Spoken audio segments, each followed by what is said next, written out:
18-ാം നൂറ്റാണ്ടിൻ്റെ അവസാനത്തോടെയാണ് ഭാരത് മാത എന്ന ചിന്തയിൽ അത് നമ്മുടെ പ്രതീകമായി. ഈയിടെ നമ്മൾ അതിനെ ചൊല്ലി ഒരുപാട് വിവാദങ്ങളും പ്രശ്നങ്ങളും പ്രതിഷേധങ്ങളും കണ്ടത്. നമുക്കതിലേക്ക്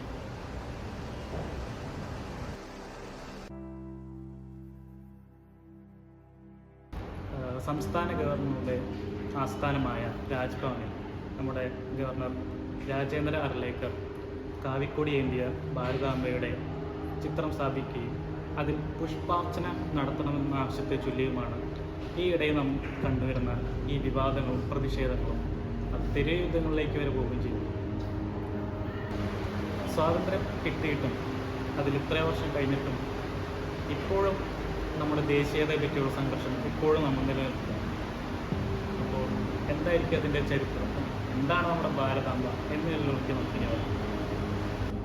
When we talk about the question of the current controversy of Bharat Mata, one of the first things that I would like to talk about is the notion of the nation. What is a nation? It is defined as a community of people living together based on different languages, ethnicities, and also different lands. So why not let Bharat be just Bharat? Why ascribe a gender to the nation, and that too in a land that is notorious for its two-faced stand towards respecting women? It's either the goddess image that is worshipped in India, or it's woman as a vamp, and these kinds of images, we can say that it panders to the essentially myopic binary focus of Indian male eyes. The idea of woman, also known as Bharatiya Nari, is deployed to an essentially misogynistic patriarchal gaze that reduces women to mere trophy heads with women's bodies and their honor as needing protection from the male, from men, with an extended metaphor to territories, maps and languages. Be it Bharat Mata, Matrabhasha, Matrubhumi, Gau Mata, the feminine has always been employed to whip up nationalistic fervor and national identity that could be twisted to any shape that suited the construction of a Hindu patriarchal or nationalistic identity, which is essentially majoritarian and excludes a lot of minorities. After independence, the concept of nationhood was kept alive through the idea of unity in diversity that tried to bring India in all its varied hues and shades together. With the current political scenario, we see this idea of unity in diversity being pushed to a level of homogenization, where one dominant ideology, where one dominant language tends to take precedence over the multiplicities that you find in India. So this becomes a sort of a reductionist agenda. Anitha Menon പറഞ്ഞ ഒരാശയം, അതിർത്തികളില്ലാത്ത ലോകത്തെ നമുക്ക് എന്താ ഭാവന ചെയ്താൽ എന്നാണ്. ഈ അസഹനീയതകളിൽ നിന്നാണ് ആ ചോദ്യം വരുന്നത്. അത് വളരെ രസകരമായിട്ട് എനിക്ക് തോന്നി ഇങ്ങനെ ആലോചിച്ച് നോക്കുമ്പോൾ. അപ്പോൾ നമ്മുടെ രാഷ്ട്രഭാവനയിലെ പ്രശ്നം എന്താണ്? രണ്ട് തരത്തിൽ അതിന്ന് വ്യക്തമാകുന്നു. ഒന്ന്, ഭാഷാപരവും സാംസ്കാരികവും ചരിത്രപരവുമായ ഇടപെടലുകൾ ഏറെക്കാലം കൊണ്ട് അവശേഷിപ്പിച്ചിട്ടുള്ള നമ്മുടെ വ്യത്യസ്തതകളെ വ്യാജമായ ഒരു ഏകത്വം കൊണ്ട് ഇരുട്ടിലാക്കുന്നു. രണ്ട്, ഏതോ ഒരു ഭൂതകാലത്തിൻ്റെ ധാർമ്മികത ഉൾക്കൊള്ളുന്ന പുരാവൃത്തങ്ങളെ എക്കാലത്തേക്കുമായിട്ട് ഒരു ജനതയുടെ സ്വത്വം നിർവചിക്കാൻ വേണ്ടി നമ്മൾ എടുത്തു വയ്ക്കുന്നു. അങ്ങനെ ഒരാൾ നിർമ്മിക്കുന്ന ചിത്രമോ ഡ്രോയിങ്ങോ ഒക്കെ അത് ഉണ്ടായ ആ കാലത്തിൻ്റെ പ്രത്യേകതകളായി മാത്രം ചരിത്രവൽക്കരിക്കാതെ വളരെയേറെ മാറിയ ഒരു കാലത്തും അതിൻ്റെ വ്യത്യസ്തതകളെ, അത് ഉൾക്കൊള്ളുന്ന വ്യത്യസ്തതകളെ പരിഗണിക്കാതെ രാഷ്ട്ര സ്വത്വബിംബമായി കാണുന്നത് സത്യം പറഞ്ഞാൽ വ്യാജമായ ഒരാവശ്യം. നമ്മുടെ കലയുടെയും സാഹിത്യത്തിൻ്റെയും ഭാവനാ ചരിത്രത്തിൽ ഈ ഭാരതമാത എന്ന സങ്കല്പം എങ്ങനെ രൂപപ്പെട്ടു എന്ന് നോക്കുന്നത് രസകരമായിരിക്കും. 1873 കിരൺ ചന്ദ്രയുടെ ഭാരതമാത എന്ന നാടകത്തിന് ശേഷം ഈ ഭാരതമാത എന്ന സങ്കല്പത്തിന് ഏറ്റവും കൂടുതൽ പ്രചാരം നൽകിയത് 1882 പുറത്തിറങ്ങിയ ബങ്കിംചന്ദ്ര ചാറ്റർജിയുടെ ആനന്ദമഠ എന്ന നോവലിലാണ്. അതിനുശേഷം ഈ ഭാരതമാത എന്ന സങ്കല്പം കുറച്ചുകൂടെ എന്താ പറയുക പ്രത്യക്ഷത്തിൽ വരുന്നത് അബനീന്ദ്രനാഥ് ടാഗോറിൻ്റെ ജലഛായ ചിത്രത്തിലാണ്. അതിൽ അദ്ദേഹം വളരെ ശാന്തമായിട്ടുള്ള ഒരു ഭാരതമാതാവിനെയാണ് രൂപീകരിക്കുന്നത്. 4 കൈകളോട് കൂടിയ കാവ്യവസ്ത്രം ധരിച്ച, ഒരു കയ്യിൽ ജപമാലയും, ഒരു കയ്യിൽ പുസ്തകവും, ഒരു കയ്യിൽ നെൽക്കതിരും, പിന്നെ ഒരു കയ്യിൽ വെള്ളത്തുണിയും പിടിച്ച ഒരു ശാന്തമായിട്ടുള്ളൊരു സ്ത്രീ രൂപത്തിനെയാണ് അബനീന്ദ്രനാഥ് ടാഗോർ ചിത്രീകരിക്കുന്നത്.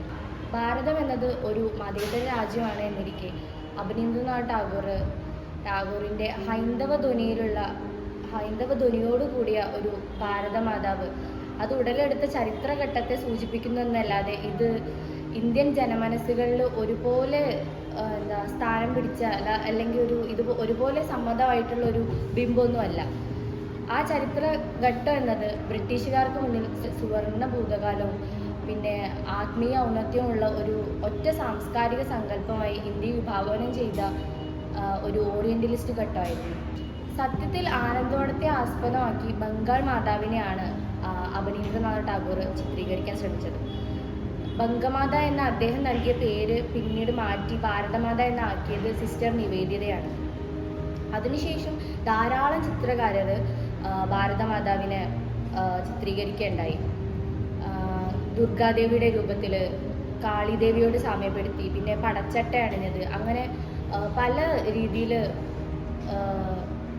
ഭാരതമാതാവിനെ പല ചിത്രകാരന്മാരും അങ്ങനെ ചിത്രീകരിച്ചു. പിന്നെ പലതിലും രവിവർമ്മ അവശേഷിപ്പിച്ച നാച്ചുറലിസ്റ്റ് ഭാഷയുടെ ഒരു അച്ചടി രൂപങ്ങളുടെ വകഭേദങ്ങളാണ്. അവയിലൊക്കെ സ്പഷ്ടമാവുന്ന ഭാരതമാതാവിൻ്റെ ഹൈന്ദവ ഭാവം സർവ്വ ഇന്ത്യക്കാർക്കും സ്വീകാര്യമാവണമെന്ന് ശഠിക്കാനാവില്ല. പിന്നെ അങ്ങനെ ഒരു ചിഹ്നം എല്ലാവർക്കും സ്വീകാര്യമാകുന്നത് ഇന്ത്യൻ ഫ്ലാഗ് മാത്രമേ ഉള്ളൂ. ഇതുപോലെ തന്നെ പ്രധാനമായ മറ്റൊരു വിഷയമാണ് ഒരു സ്ത്രീ രൂപത്തെ രാഷ്ട്രഭാവനയുടെ ചിഹ്നമാക്കുന്നത്. വെറൊരു സ്ത്രീ രൂപമല്ല, ഉന്നത കുലജാതിയായിട്ടുള്ള ഒരു സ്ത്രീ രൂപത്തെ അല്ലെങ്കിൽ ഇങ്ങനെ ഒരു ബിംബത്തെ നമ്മൾ ഇന്ത്യയുടെ ഒരു ദേശീയ പ്രതീകമാക്കി അടയാളപ്പെടുത്തേണ്ട ഒരു ആവശ്യമുണ്ടോ എന്നത് നമ്മൾ ചർച്ച ചെയ്യേണ്ട ഒരു വിഷയമാണ്. In an article that appeared on The Wire in 2023, this idea was discussed, and actually it mentions the first article of the Constitution that states that India, that is Bharat, is a union of states. So if that is the case, why ascribe a gender to the nation? Why not let Bharat be just Bharat? So this ascribing a gender to the nation, especially the feminine gender,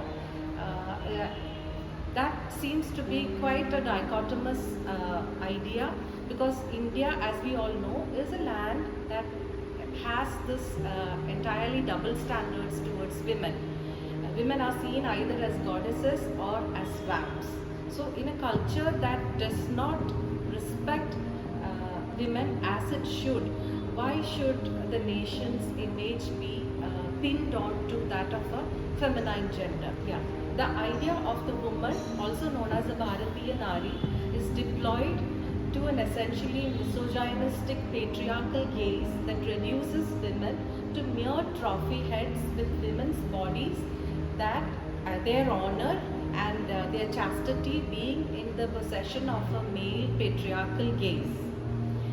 And this kind of metaphor is extended towards to ideas like the Bharat Mata, Bharatiya Nari, Gau Mata, Matrubhasha, Matrubhumi, etc., where the feminine is deployed in order to bring forward this essentially reductionist male gaze forward. The idea of the feminine is used in order to construct Hinduist patriarchal identity. A culture that is based on majoritarianism that excludes a lot of minorities in this dialogue. ഈ രാഷ്ട്രത്തെ സ്ത്രീരൂപമാക്കുന്നതിനെ പറ്റി ഇവിടെ സ്നേഹയും അനുവും വിമർശിച്ച് സംസാരിച്ചു. അതും പരിപോഷകമായിട്ടുള്ളൊരു മാതൃരൂപമായിട്ട് കാണുന്നത് തന്നെ രാഷ്ട്ര സ്വത്വബിംബത്തിൻ്റെ വ്യാജത്വത്തിനൊരു ഉദാഹരണമായിട്ടാണ് എനിക്കും തോന്നുന്നത്. മനുഷ്യരെ ഇങ്ങനെ ഭിന്നിപ്പിച്ച് യുദ്ധങ്ങളുണ്ടാക്കി വിജയിച്ച് ഒരു ഭൂമിയുടെ മേൽ അധികാരം വ്യാപിപ്പിക്കുന്ന പുരുഷന്മാരെ പിതൃഭൂമിയായിട്ടാണ് കണ്ടിരിക്കുന്നത്. പക്ഷേ അവരുടെ രാഷ്ട്രത്തെ പിതൃഭൂമിയായിട്ടാണ് കണ്ടിരിക്കുന്നത്. പക്ഷെ കൊളോണിയൽ അധിനിവേശത്തിൻ്റെ ഫലമായിട്ട് ഇന്ത്യയിൽ സ്ത്രീ വിദ്യാഭ്യാസം പരിപോഷിപ്പിച്ച പ്രൗഢകളായിട്ടുള്ള ഗൃഹസ്ഥകളെ ധാരാളമായിട്ട് സൗന്ദര്യ രൂപങ്ങളായിട്ടൊക്കെ ചിത്രീകരിച്ച ആധുനികമായൊരു മര്യാദാലോകം കൂടിയിട്ടാണ് ഇവിടെ ഉണ്ടായത്. അതുകൊണ്ടുകൂടിയാണ് രാഷ്ട്രം ഒരു പ്രൗഢ സ്ത്രീ രൂപമായത്, അങ്ങനെയൊരു രൂപകം ഇന്ത്യയിൽ പ്രബലമായത് എന്നുമുണ്ട്. അപ്പം ഇതിൻ്റെ ഉപജ്ഞാതാക്കളും അഭ്യസ്തവിദ്യരും സമരസേനാനികളും സാമൂഹിക പരിഷ്കർത്താക്കളും ഒക്കെ ആയിട്ടുള്ള ഇവിടുത്തെ പുരുഷന്മാർ തന്നെയാണ്. അതൊരു കാലത്തിൻ്റെ ഭാവനയായിരുന്നു. ഇന്ന് മാറിയ സാഹചര്യമാണ്. ഈ ആൺകോയ്മയെ തികച്ചും വെല്ലുവിളിച്ച കലാകാരികളുടെ ബൗദ്ധിക മൂലധനം കൂടി ഇന്നത്തെ രാഷ്ട്രഭാവന ഉൾക്കൊള്ളുന്നുണ്ട്. ഉദാഹരണത്തിന് നോക്കൂ, എൻ പുഷ്പമാല എന്ന കലാകാരി തികഞ്ഞ ആൺകോയ്മയായിട്ട് രാഷ്ട്രം എന്ന ഭാവന ഉണ്ടായതിന് നിരന്തരം തുറന്നു കാണിക്കുന്നുണ്ട് അവരുടെ കലാസൃഷ്ടികളിലൂടെ. ആൺഭാവനയുടെ രാഷ്ട്രീയം അധികവും പ്രകടമായത് ഫോട്ടോഗ്രാഫിയിലൂടെയാണ്, കലണ്ടർ ചിത്രങ്ങളിലൂടെയാണ്. അതിനെയൊക്കെ നാടകീയമായി പുനഃസൃഷ്ടിച്ച് തന്നെ ആ ചരിത്ര ഭാവനയിൽ നിക്ഷേപിച്ച് ആ ഭാവന എത്ര അബ്സേർഡാണ് എന്ന് പുഷ്പമാല തുറന്നു കാട്ടിയിട്ടുണ്ട്. അങ്ങനെയുള്ളൊരു ഫോട്ടോ പെർഫോമൻസ് ആണ് സത്യത്തിൽ പുഷ്പമാലയുടെ കലാഭാഷ. ഇപ്പോൾ അവനീന്ദ്രനാഥ് ടാഗോറിൻ്റെ ഭാരതമാതയ്ക്ക് കിട്ടിയ അത്ര പ്രചാരം നമ്മുടെ അമൃത ഷെർഗിലിൻ്റെ മദർ നേഷൻ എന്ന ചിത്രത്തിന് കിട്ടിയിട്ടുണ്ടാവില്ല. അത് എന്തുകൊണ്ടാണെന്ന് നമ്മൾ ചിന്തിക്കേണ്ടതായിട്ടുണ്ട്. ഷെർഗിലിൻ്റെ ചിത്രം എങ്ങനെയാണെന്ന് വെച്ചാൽ അതിൽ ഒരു ഇന്ത്യൻ അമ്മ രണ്ട് കുട്ടികളെ പ്രൊട്ടക്റ്റ് ചെയ്യുന്നത് പോലെയാണ് ആ അമൃത ഷെർഗിലിൽ ചിത്രീകരിച്ചിട്ടുള്ളത്. ഒരു രാഷ്ട്രത്തിന് ഒരു സ്ത്രീ നോക്കിയതുപോലെ തന്നെയാണ്. അതൊരു റിയാലിറ്റിയാണ് ചിത്രീകരിച്ചിട്ടുള്ളത്. അതിലൊരു പ്രൗഢ സ്ത്രീയെയോ ആഭരണങ്ങളോ പിന്നെ ഒരു ചിഹ്നങ്ങളോ, പ്രത്യേകിച്ചൊരു ചിഹ്നങ്ങളോ ഒരു മെറ്റഫോറിക്കലായിട്ടുള്ള ഒരു കാര്യങ്ങളൊന്നും ആ ഒരു ചിത്രത്തിൽ നമുക്ക് കാണാൻ കഴിയില്ല. അപ്പോൾ എന്തുകൊണ്ടാണ് അതിന് കൂടുതൽ പ്രചാരം കിട്ടാതിരുന്നത് എന്ന് നമ്മൾ ചിന്തിക്കേണ്ടതായിട്ടുണ്ട്. ഈ നേഷൻ സ്റ്റേറ്റ് അല്ലെങ്കിൽ രാഷ്ട്രസങ്കല്പം എന്നൊക്കെ പറയുന്നത് ക്ലാസിക്കൽ കാലഘട്ടത്തിൽ വേരുകളുള്ളതും എന്നാൽ തികച്ചും ആധുനികമായ, ചരിത്രപരമായി നോക്കിയാൽ തികച്ചും ആധുനികവുമായിട്ടുള്ള ഒരു സങ്കല്പമാണ്. ഇത് നിരന്തരം വെട്ടിപ്പിടിച്ച് അതിർത്തികൾ വലുതാക്കിക്കൊണ്ടിരിക്കുന്ന നാടുവാഴികളെക്കാളും അല്ലെങ്കിൽ ഏകാധിപതികൾ നാടുവാഴുന്ന സാമ്രാജ്യങ്ങളിൽ നിന്നും അതുപോലെ ദൈവം തന്ന അനുമതി കൊണ്ട് രാജ്യം ഭരിക്കുന്നു എന്ന് വാദിക്കുന്ന രാജഭരണങ്ങളിൽ നിന്നും ഒക്കെ ഭിന്നമാണ് ഈ രാഷ്ട്രം എന്നുള്ള ആശയം. ഇത് ആധുനിക അർത്ഥത്തിലുള്ള രാഷ്ട്രം എന്ന് പറയുന്നത് അതിർത്തികളൊക്കെ ഉള്ളൊരു മൂർത്ത യാഥാർത്ഥ്യം ആയിരിക്കുമ്പോൾ തന്നെ അത് ഒരു ഭാവനാദേശവുമാണ്. ബെനഡിക്റ്റ് ആൻഡേഴ്സനൊക്കെ പറയും പോലെ ഇമാജിൻഡ് കമ്മ്യൂണിറ്റീസ് എന്ന് പറയുന്ന ആ പ്രയോഗം വളരെ പ്രശസ്തമാണ് ആൻഡേഴ്സൺ. ജനകീയ സംസ്കാരങ്ങളിലും ജനപ്രിയ ദേശീയതയിലും ഒക്കെയാണ് അതിലൊക്കെ ഉയർത്തുന്ന ഒരു ദേശരാഷ്ട്രങ്ങളുടെ ഭാവനയെ പല വിധത്തിൽ ഊട്ടി ഉറപ്പിച്ച് സ്വന്തം നിലനിൽപ്പിനെ തന്നെ സാധൂകരിക്കുന്ന രീതിയിലുള്ളതാണ് ശരിക്ക് ആധുനിക ഭരണകൂടം. അങ്ങനെ നമ്മുടെ ഈ ആൻഡേഴ്സൺ അദ്ദേഹത്തിൻ്റെ ആ പുസ്തകത്തിൽ ഇമാജിൻ കമ്മ്യൂണിറ്റീസിൽ ഒഫീഷ്യൽ നാഷണലിസം ആൻഡ് ഇമ്പീരിയലിസം എന്ന് പറഞ്ഞ അധ്യായത്തിൽ ഇങ്ങനെ പറയുന്നുണ്ട്. അപ്പോൾ ലോകത്തെ പല രാഷ്ട്രങ്ങളിലും ഉണ്ടായിട്ടുള്ള പ്രാദേശിക ഭാഷകളുടെ വികാസം, സാക്ഷരതയുടെയും അച്ചടി മുതലാളിത്തത്തിൻ്റെയും ഒക്കെ വ്യാപനം, ഇതൊക്കെ യൂറോപ്പിലും അമേരിക്കയിലും രാഷ്ട്രങ്ങളുടെ രൂപീകരണത്തിന് ഒരു പ്രധാന കാരണമായിട്ടുണ്ട്. പക്ഷെ അത് മാത്രമല്ല, ഇവ സാഹിത്യം, കല, അങ്ങനത്തെ ഭാവനാ മേഖലകളുടെ കുത്തകാവകാശം ഒരു ചെറു മേൽക്കോയ്മ വിഭാഗത്തിൽ നിന്നൊക്കെ മാറിയിട്ട് സാധാരണ ജനങ്ങളിലേക്ക് വ്യാപിച്ചത് ഇതിൽ വളരെ പ്രധാനപ്പെട്ടൊരു പങ്ക് വഹിക്കുന്നുണ്ട്. ഈ രാഷ്ട്രസങ്കല്പം ഇപ്പം ഇന്ന് നമ്മൾ കാണുന്നത് എങ്ങനെയോ അങ്ങനെ ആയിത്തീരുന്നത്.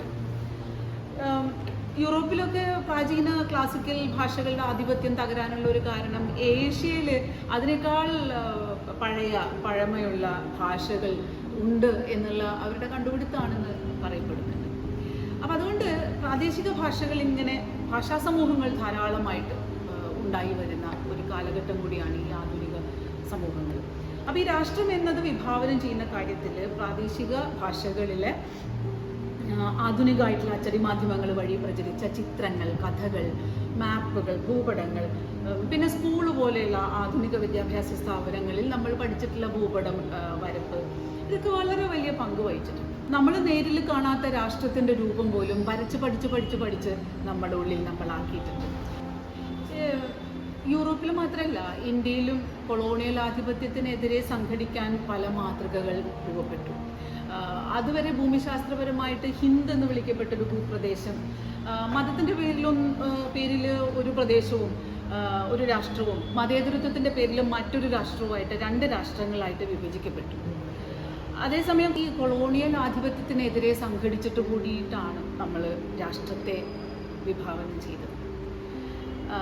അതുവരെ ഈ ഭൂമിശാസ്ത്രപരമായൊരു മേഖലയായിട്ട് ഹിന്ദ് എന്ന് വിളിക്കപ്പെട്ട ഭൂപ്രദേശം അത് മതത്തിൻ്റെ പേരിലൊന്നും മതേതരത്വത്തിൻ്റെ പേരിലൊന്നുമായിട്ട് 2 രാഷ്ട്രങ്ങളായിട്ട് വിഭജിക്കപ്പെട്ടതും, അതേസമയം കൊളോണിയൽ ശക്തികൾക്കെതിരെ ഏകോപിപ്പിക്കപ്പെട്ടതും, ഇത് രണ്ടും കൂടി ഒരുമിച്ച് വെച്ച് നോക്കണം. അപ്പോഴാണ് സത്യത്തിൽ വളരെ സങ്കീർണമായ വ്യത്യസ്തതകൾ ഒരുമിച്ച് വരുന്ന ഓരോരോ ഭാവനാദേശങ്ങളാണ് ഇന്ന് നമ്മൾ കാണുന്ന മിക്ക ലോകരാഷ്ട്രങ്ങളും എന്നും മനസ്സിലാവും. ഭാരതമാതാ സങ്കല്പത്തെക്കുറിച്ചും അതുപോലെ തന്നെ ഫലവട്ടാർന്ന നമ്മുടെ ദേശീയതയെക്കുറിച്ചൊക്കെ നമ്മൾ ചർച്ച ചെയ്തുകൊണ്ടിരിക്കുകയാണ്. ഒരുപക്ഷെ 1800 വർഷം പഴക്കമുള്ള നമ്മുടെ ഹിന്ദു ഗ്രന്ഥങ്ങളിലൊന്നും ഈ പറയുന്ന ഭാരതാംബ സങ്കല്പമൊന്നും ഉണ്ടായിരുന്നില്ല.